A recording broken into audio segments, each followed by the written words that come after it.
Welcome to Legendary Physique. This is part 3 in our series of interviews with Jerry Brainum. I know when I was a competitive bodybuilder, I considered nutrition to be about 80% of my success. So Jerry, what would you consider to be the 5 important principles of good nutrition? Okay, that's a very good question. And, what you just said, Richard, is a debatable point with a lot of people. Vince Caranda, the great trainer who I'm sure you're familiar with, he also put nutrition at 70 to 80% of muscle gains and progress. He was a huge believer in nutrition. He thought it was actually more important than the exercise. Other people would say it's 50% exercise, 50% nutrition. I will say this much. When it comes to, for example, fat loss, I would definitely put it at 80 to 90% nutrition rather than exercise. Exercise is a tiny part of body composition change. But to answer your question directly, the 5 keys to good nutrition, the first key, I think, is that diets should be individualized. There's no such thing as a one-size-fits-all. Some people, as you know, respond very well to low-carb, high-fat diets. I'm one of them. I've tried every diet in the years I've been doing this. I've tried every diet known to mankind. You name it, I've tried it. And the only diet I've consistently lost large amount of body fat with is a low-carb, not necessarily high-fat, but moderate-fat diet. And let me qualify. The only time I've ever used what you'd call a high-fat diet, which would be, let's say, over 50% fat, would be when I went on what they call a ketogenic diet, which literally has almost no carbs. It's 20 grams of carbs a day or less. In that situation, you have to increase the fat intake. Otherwise, you're going to lose muscle. So, but on a normal low-carb plan, I would use what they call a moderate fat diet, which would be about 40, maximum, maybe 45% fat. Anyway, so other people, though, it has to do with, a lot of it has to do with your natural genetics. A lot of people, they've estimated that 75% of the population has what they call insulin insensitivity. This is also called prediabetes. They tend to secrete too much insulin when they eat carbohydrate, right?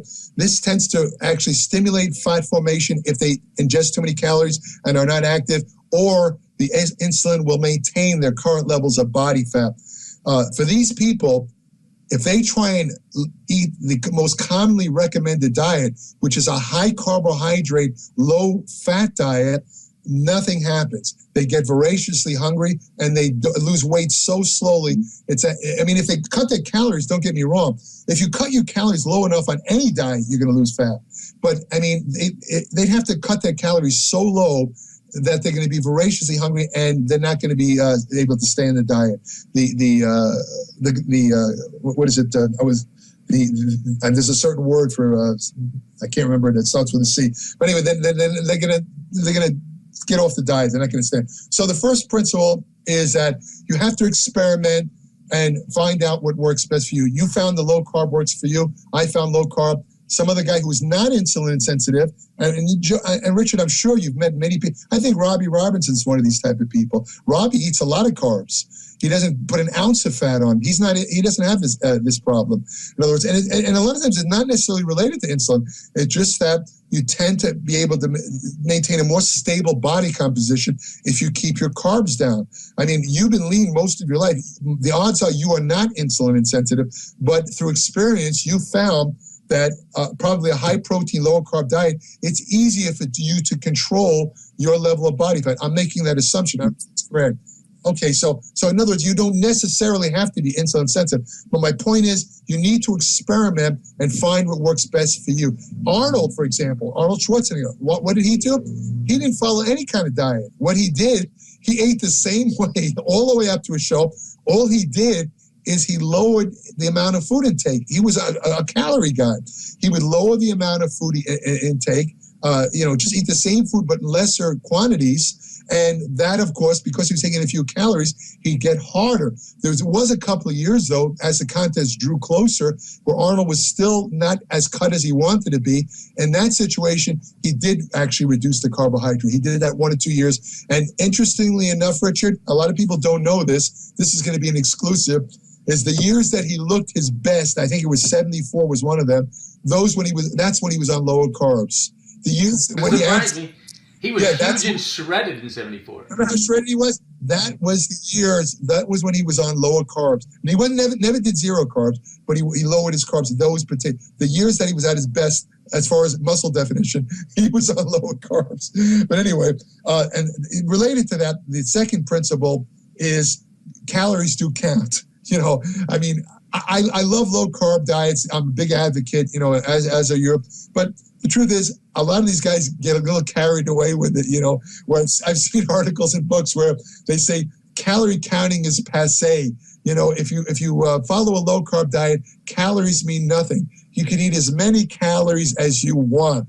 Now, the truth of the matter is, if you followed that advice literally, I mean, if you piled in 15, 20,000 calories a day, trust me, even on zero carbs, you're not going to lose any fat at all, because you're taking in far more calories and your body is burning. And in that situation, the fat has only one place to go on your body, right? So that's a ridiculous statement. The truth of the matter is, and they, the low carb guys don't like to admit this, but and I think you know it's true. One of the features of a low carb, one of the great things about a low carb high protein, it has to be high protein. One of the great features of a low carb high protein diet is it lowers your appetite, because you get a high protein intake itself is an appetite, it's a natural appetite suppressant.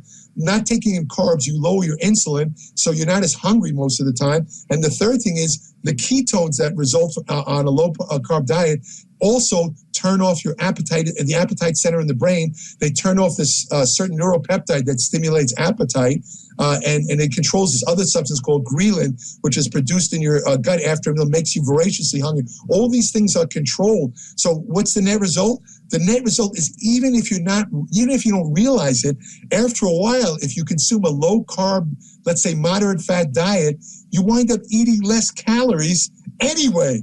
There's your, and so the fat loss is actually a combination of, yes, lower carbs, but also lower calories. If you were to definitively figure out every calorie you ate, you would find that you're actually ingesting considerably less calories than before. Every person does that. They just don't realize it, because they think they're eating, I'm eating all these steaks, I'm eating my cheese, I'm eating so many. They don't realize that, the thing is, and at the end of the day, or let's say at the end of 3 days, it's still less calories than they're burning. So their body is going to burn fat. See?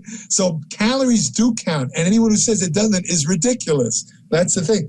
And the next one is, this is very important, Richard, very important. I would put this in capital letters. Ensure that you consume all required nutrients, essential nutrients. I have a big beef with physicians and dietitians, Richard, and I'll tell you what it is. Because the frequent advice they give out is, hey, Mr. Richard Baldwin, you don't need any food supplements. Throw them out. They're not only bad for you, but you can get everything you need from a balanced diet. A balanced diet. You don't need to take any supplements. No vitamin C, no vitamin D, nothing. You can get it all from food. I've given seminars over the years, Richard, based on nutrition seminars. One of the first questions I ask is, ladies and gentlemen, with a show of hands, please raise your hand if you think you eat a balanced diet. When I say that, about 5 hands go up. My next question is this. With a show of hands, ladies and gentlemen, how many of you in this room eat a minimal of 5 servings a day of fruits and vegetables? 1 hand goes up. So those people think they're eating a balanced diet, but they're not, because a balanced diet, and I hate to say this, it actually takes work. You have to eat a large variety of foods. And by the way, 5 servings of fruits and vegetables is the minimal amount. The actual optimal amount, and this is going to shock you, is, I'm talking about for disease prevention now, not for just, giving you your nutrients. This is to prevent cancer and heart disease. The optimal amount of fruits and vegetables is 9 to 11 servings a day. Now, that sounds like a lot, but consider that 1 apple is a serving. Consider that a half a cup of berries is a serving. It sounds like a lot, but it's really not. And you can actually, if you were motivated, you wouldn't have any problem. And most people, though, I'm not going to lie to you, most people do not go anywhere near eating 9 servings a day. The majority of people don't go, they don't even get 5 servings a day. Well, you know how much I hate vegetables, so I have to supplement. Well, there you go. Exactly. Well, that's my see. This is my beef with these people. They're telling people not to take any supplements. They're quoting studies that have no scientific credibility. For example, I mean, they'll take vitamin E. They'll give it to heart patients that are moribund, that are dying. They're ready to die in a week. They give them vitamin E. The person dies in a week. They blame it on they come out with a headline: vitamin E increases mortality rate. This is the kind of ridiculous studies. And also give vitamin E with a glass of water. And vitamin E is a fat-soluble vitamin, for crying out loud. If you take it with a glass of water, it passes right through you. You don't even absorb it, for crying out loud. So my point is, if you're not eating a balanced diet, and most people don't, including me, I admit it, I don't eat a balanced diet. If you're not eating a balanced diet and you don't take supplements, I don't like to curse, but there's no other way of it. You're up Schitt's Creek without a paddle, buddy, I'll tell you, because you will get in trouble. For example, these surveys, well, that's the thing. That's how hypocritical they are, because these are government surveys, and it's the government that's telling you to stick to a balanced diet. They're saying one thing with their right hand, one thing with their left, because these surveys, as you accurately just pointed out, 75% of the population lacks doesn't get the minimal amount of magnesium. 85% doesn't get the minimum amount of vitamin D. 90% don't get the correct amount of vitamin E. I can go on and on and on. Let's take women who don't consume red meat are not getting heme iron. Women, the opposite of you and I, Richard, they like vegetables, and they've read, I don't need to eat meat. I can get all my iron from vegetables. What they don't realize is that vegetables have elements in it like oxalic acid, which chelate iron and prevent it from, and spinach has that too. Spinach is loaded. Remember Popeye with the spinach? It's loaded with iron. The problem is it's loaded with oxalic acid, which locks onto the iron and it prevents its absorption. The type of iron found in vegetables is called non-heme iron, and it's hard to absorb. If you take vitamin C with it, it triples the absorption, interestingly enough. The most absorbable iron is the type that's found in meat, red meat, heme iron. Women don't like to eat red meat, most of them. Some do. Rare. I've run into rare cases that where women love steak. Very rare. All my life, when I've gone out with women, I'll order a steak, they order a salad. It's always been like that. I don't know why. Women, for some reason, don't like to eat meat. If they don't eat a good source of heme iron, they will get anemic through a lack of iron, unless they take an iron supplement, right? And I'm going to write about this in my news. I just found the study, bad news. If they take an iron supplement and they take it more than 2 days, this thing called hepcidin, it's a newly discovered element that basically sequesters iron in the body. It goes up and it locks the iron that they're taking in the supplement. So now they're back to square one. In other words, it's almost like they're eating vegetables again. So the answer is they have to take the iron supplements. What I'm telling you now is a world exclusive. Nobody knows this yet. Women who take iron supplements have to take them not every day, but every other day. If they take them every other day, they'll increase this protein that kind of locks on to the iron and it prevents it from being absorbed. Wow, that's interesting. So again, my simple statement is look to your diet, kind of realize you don't have to be a nutrition expert. Very simple. If you're in Florida, I'm in California. We get a good amount of sun. The sun has to be in the right part of the sky to emit a certain ultraviolet wavelength to stimulate vitamin D production, cholesterol in the skin. In the northern latitudes in the winter, even if it's sunny out, you're not getting the right UV rays. You're not going to make any vitamin D, right? If you're not getting out in the sun every day, whether in Florida, Arizona, or California, if you're not walking out with your shirt off where most of your body's exposed, right, your arms at least, if you do that, your body will make, believe it or not, up to 15,000 units a day, and you're covered. But if you're not doing that, you're not going to get vitamin D because it's very scarce in foods. One of the best natural sources is irradiated mushrooms. How many people do you know who eat irradiated mushrooms? Here's my answer, 0.0. I don't know anybody who's irradiated. So unless you take a vitamin D, and by the way, it's fat soluble. You got to take it with a little bit of fat. It could be 1 pat of butter. You don't need a lot. if you take, if you take your one, and vitamin D, by the way, is very inexpensive, one of the cheapest vitamins. You get vitamin D3, the capsule. Women always complain, oh, I can't take that horse pill. It's this big. They complain about the size. Well, get this. Vitamin D is so small that if you drop it on the floor, you won't be able to find it. Exactly. I found I have a vitamin D deficiency, right? Because I'm never in the sun. And that's exactly what I do is I take that thing, and I've had that happen where I drop it. Where is it? Yeah, it happens to me all the time. Absolutely, yeah. If it rolls onto something, forget it. It's gone. You got to take another one out. But anyway, the point is that, again, this is a key to good nutrition is look at your diet. Again, if you don't go in the sun, take a vitamin D, something that's cheap, it's easy, it's not going to hurt you. If you think you're deficient, start out with 2,000 units a day, and within a short time, it'll bring you up to the minimal level of vitamin D is what they call 30. It has to do with 25 hydroxy D.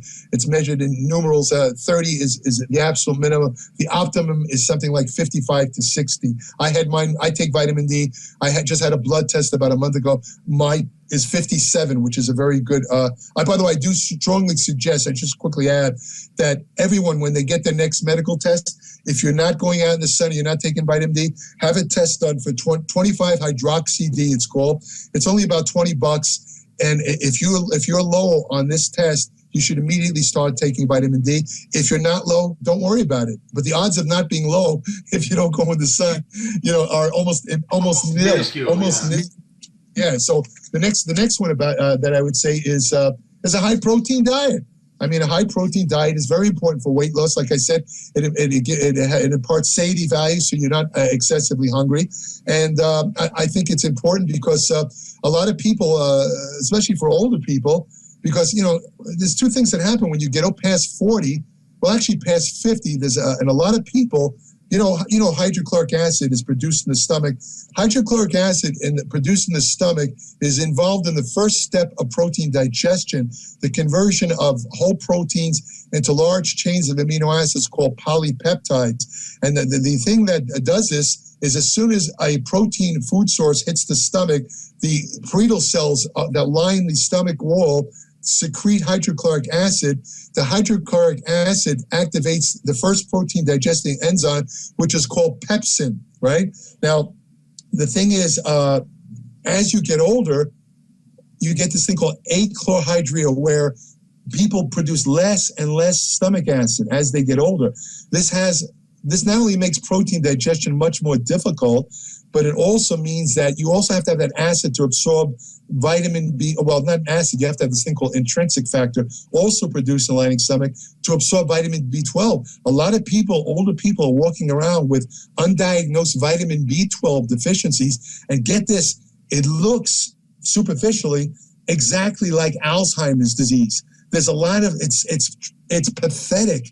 There's a lot of older people that are walking around that people think, or even their doctors who have, if they haven't been tested, they think they have Alzheimer's. They don't. They have a long-standing B12 because their bodies have not been able to absorb it because they're not producing the intrinsic.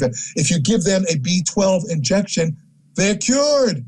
They're cured. Had no idea. Never heard that before.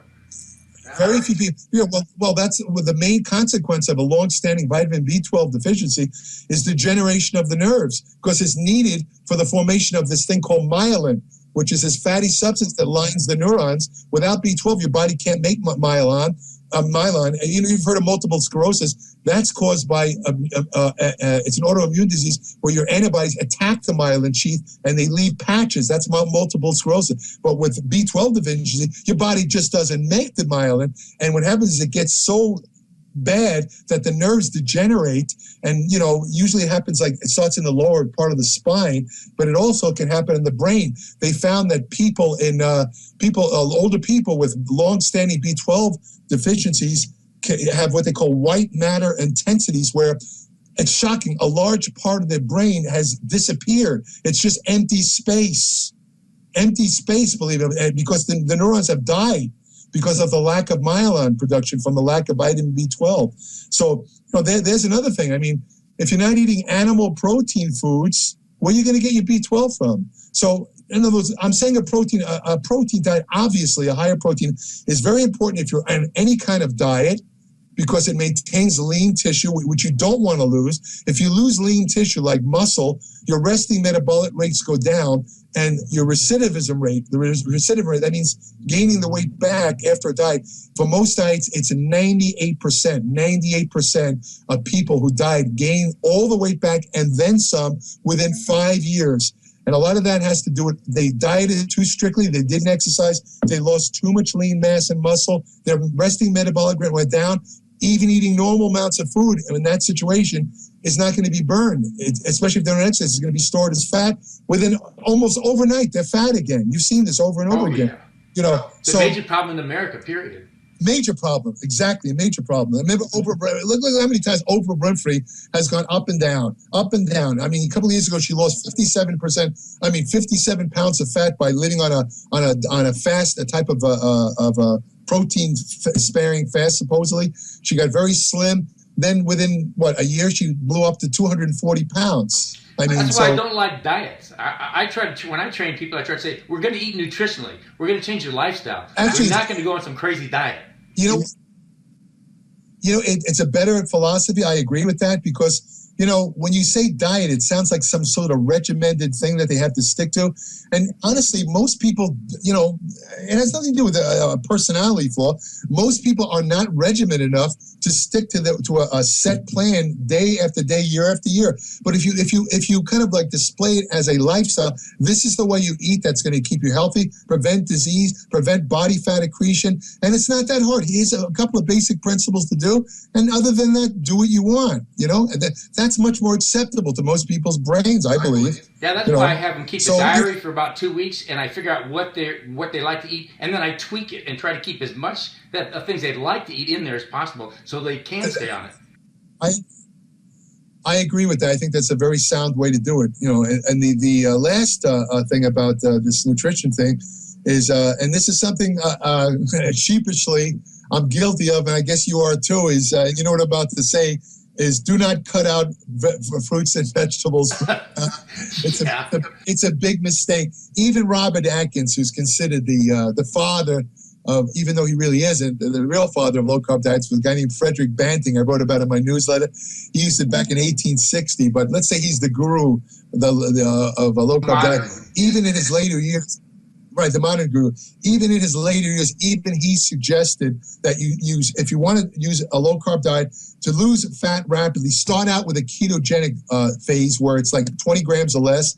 Use that for about 3-4 weeks until your body gets adopted to it. Because it takes 3 weeks, by the way. A lot of people don't realize it takes 3 weeks to adopt to a low-carb diet. And in that 3 weeks, your body has to kind of change over from using sugar to utilizing fat. And because of that, there's going to be some perturbations where you're going to feel like weird. You're going to feel sometimes fatigue, fuzzy thinking. There's ways around it. Maybe we can do another video. It's too long to explain. I did discuss this in my new, but there's a lot of ways where you can get by that phase and not feel bad at all. But the thing is, even Atkins later on, in the second and third phases, he advocated eating what he called low glycemics, meaning sugars that don't elicit a huge insulin release. He strongly suggested adding them to the usual low carb fare of meat, eggs, cheese, that type of thing. It's very important. A lot of people talk about acid and alkaline, all that. I'm going to write about that in my newsletter, about whether the acid alkaline theory is actually true or whether it's a bunch of bullshit. A lot of scientists say it's pure nonsense, that the body is very, very, very effective at maintaining a certain pH, and what you eat really doesn't make any difference at all. That's what they say. I'm going to, look into that, and I'll give the definitive answer in the news. But suffice to say now, I think it's very important that fruits and vegetables not be cut out, because not only because of the nutrients, but also because of the fiber. They contain a good amount of the best sources of fiber, actually, are fruits and vegetables. And they also contain nutrients. Just to give an example, broccoli, the cruciferous vegetables, broccoli, Brussels sprouts, cabbage, cauliflower, these contain an element called, it's called glucophanin.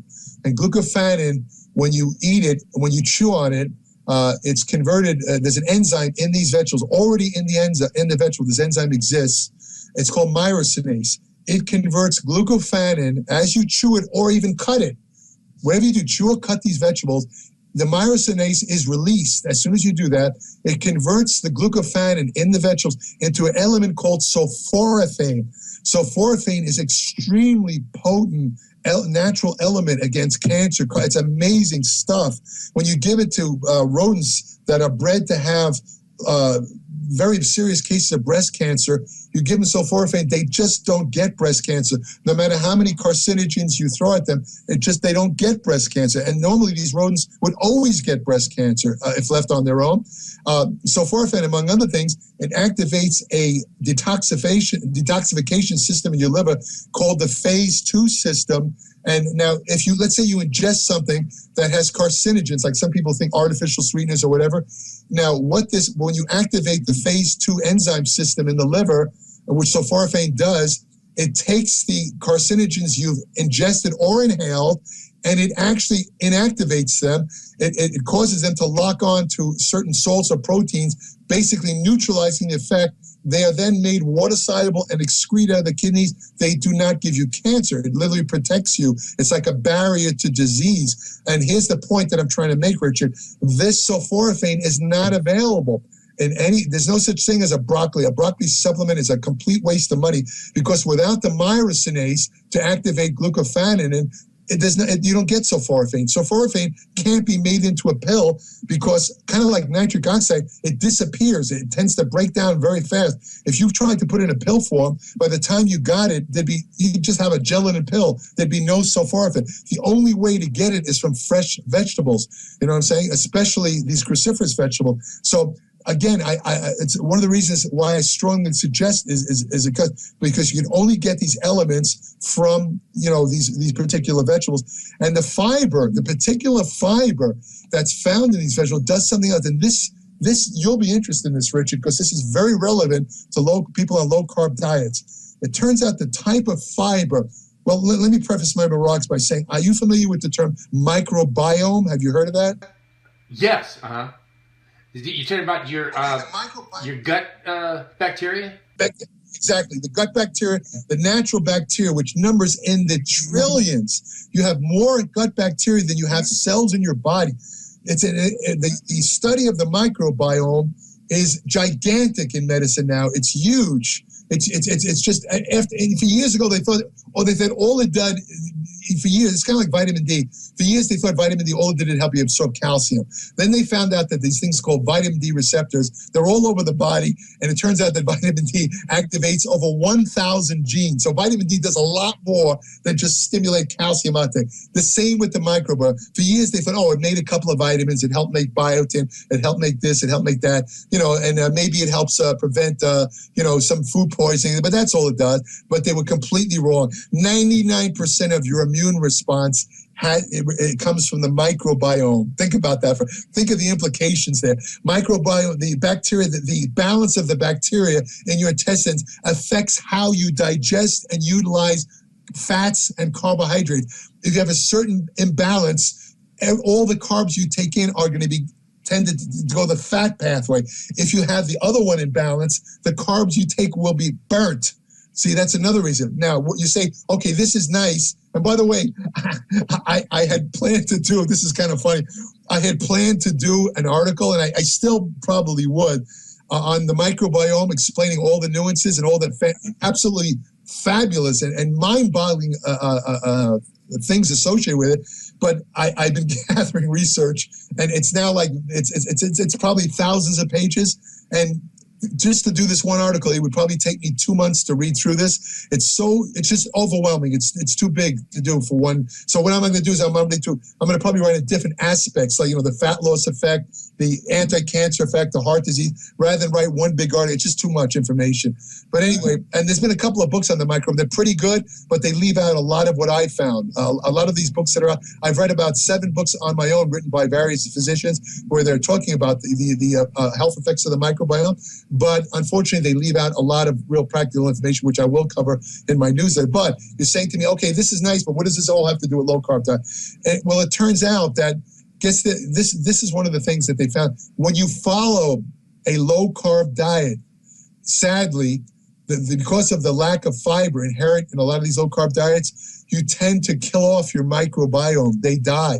you reduce them to a very low amount, this is going to eventually make you sick. It's going to make you sick eventually, and you might like have these like weird illness feelings, and you kind of scratch your head and wonder where they're coming from. Like suddenly you might not feel good. You might headaches, lack of energy. A lot of this has to do with the bacteria doing this, the microbiome. Well, it turns out that the fiber that's found in fruits and vegetables is the favorite food of the microbiome. Again, you don't have to eat a ton of this stuff, but you have to eat some. Now, when I started researching, now I'm as guilty as you. I don't eat any vegetables. But when I started researching this, I said, gee, I'm in trouble here because I basically follow a fairly low-carb diet. I mean, maybe that's why I kind of like sometimes feel crappy, So I said, well, how am I going to eat this stuff? That stuff makes me vomit, fruit and vegetables. So what I did is my cousin, I told her, I have a cousin in New Jersey. She sent me this kind of special mixer where you throw in vegetables and you put in a little bit of water and it grinds it up, right? It's not like a juicer where you throw out. See, with a juicer, you get juice, but you're throwing out all the fiber, see? This thing retains the fiber. You're literally grinding down the vegetables into a drink. Now, you have to add a little water, otherwise it gets, you can't even, it's like cement. So every day, what I do is I take one apple and I include the peel of the apple for a good reason, a bodybuilding reason. You know why? The apple, and I wrote about this in my newsletter, it has this stuff in it called ursolic acid. Ursolic acid is an anabolic substance that stimulates satellite cell production. It's needed for muscle hypertrophy. So it's actually very good for bodybuilding to eat apples. Apple peels, not the fruit, the apple peel. So I put the whole apple in, including the peel. Of course, I put in a little bit of water first, I cut up the apple, put it in there, and then I take kale, organic kale, and I just put as much as I can fit into the jar, and then I top it off by putting in broccoli. As much as I can. It comes out to an equal of an average serving of kale and broccoli that you would eat in food, the average serving. Of course, I'm eating it raw. It's not cooked.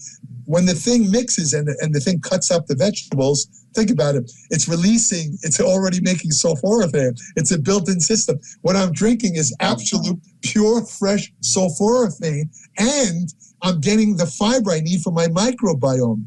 And maybe it's a placebo effect, but since I've been doing this, I swear to you, I feel better. I was having a couple of energy lags. I don't have them anymore. I have energy 24 hours a day.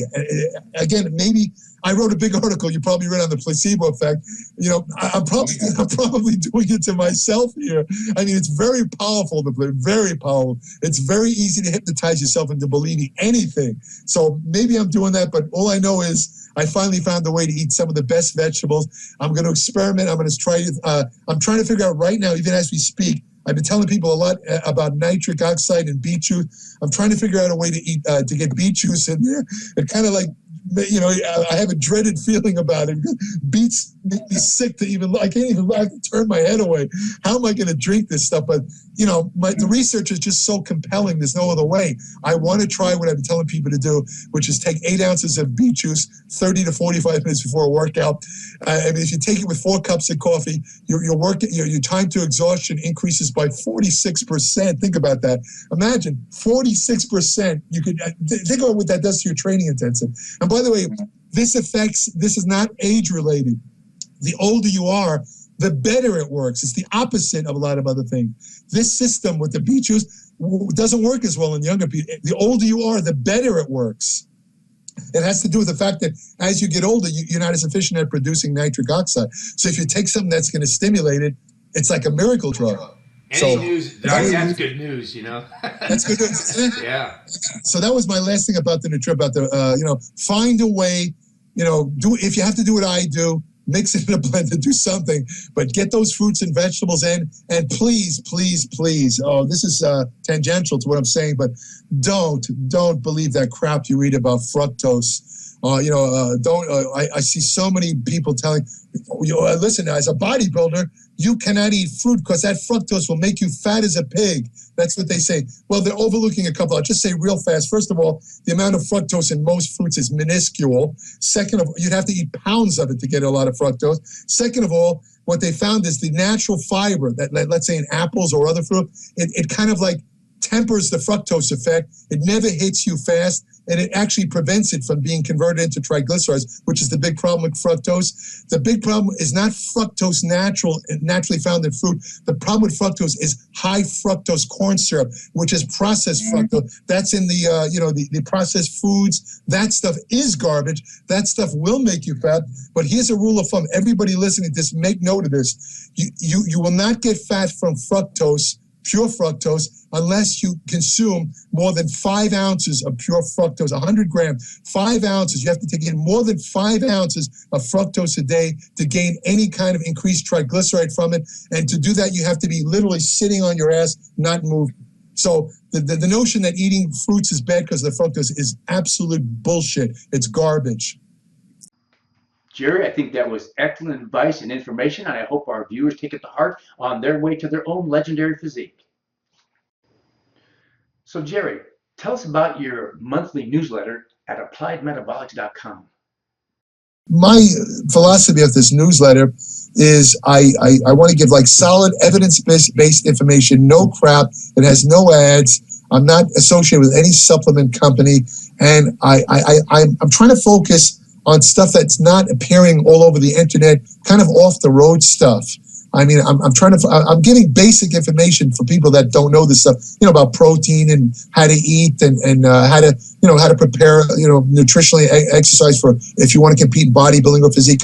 I'm covering that stuff too. I'm also covering anti-aging, ergogenic aids, hormonal therapy, men, women, who are interested in testosterone, estrogen. I'm talking about ways to do that safely so you don't get any kind of medical problems. And the key point I'm trying to make here is that there's other publications, but they usually only cover one subject. Some of them cover nutrition, and they do it well. Don't get me wrong. They do it well. Some of them cover exercise, but I'm the only guy that's covering the waterfront.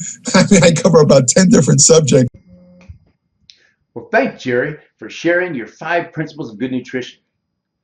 Join us next week when Jerry will discuss the 5 myths of nutrition. You don't want to miss that. Have a great day. Sponsored by Phoenix Performance Fitness Center. Mention my name, Richard Baldwin, for half off enrollment on any membership plan and 10% off any personal training package.